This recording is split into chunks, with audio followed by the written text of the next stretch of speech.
Hey guys, today we're going to look at Jet Grind Radio for the Sega Dreamcast. So on the front cover here we have nice illustrations of a couple of the characters. We've got Beat, that's actually what his shirt says in Japanese, Beto.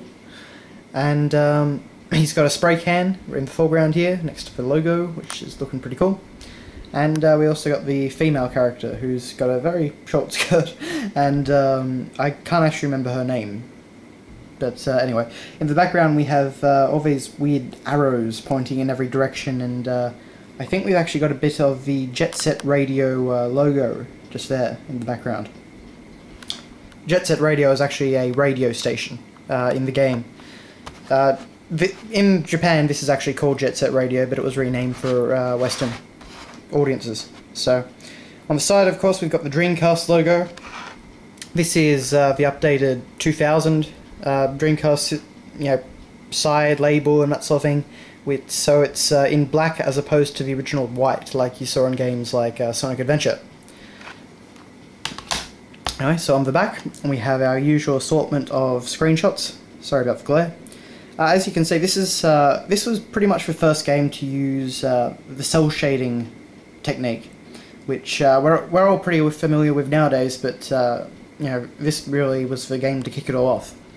And basically it's just a really tongue-in-cheek game about graffiti, putting graffiti everywhere, turf war between all these different graffiti gangs and that sort of thing, while avoiding the police headed up by this guy over here.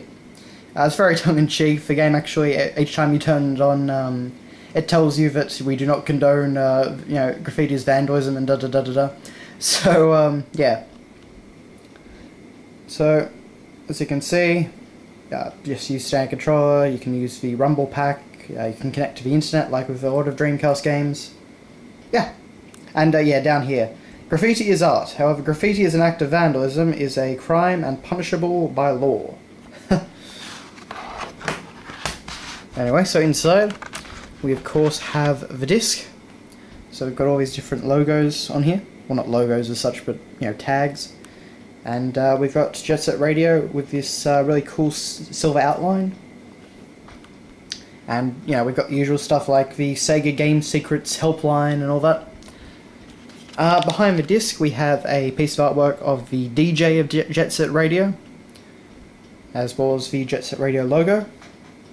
I don't exactly know what this little thing is. I've never seen it on any other Dreamcast game. Not that I've seen a huge number, but so I don't really know what it is. But anyway.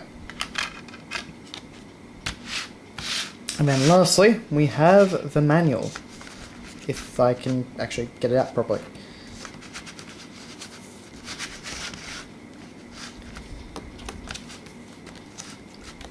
That is a very big if, it would seem. Okay, here we go.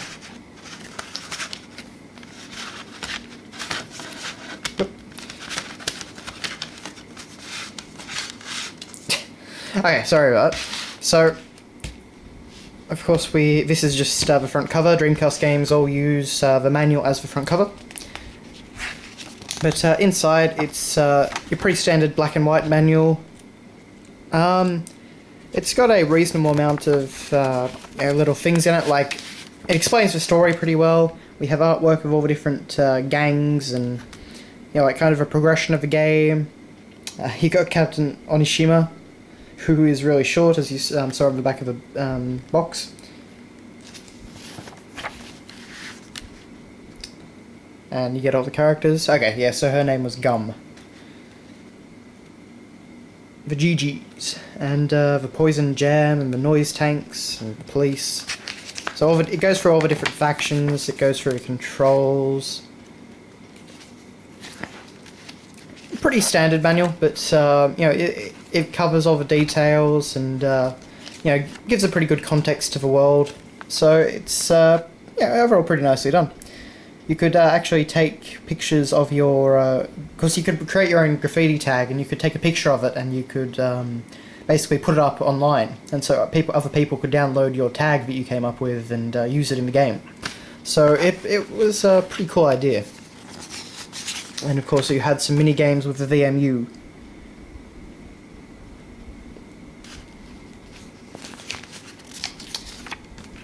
So yeah, and then just one blank tag on the back of the manual.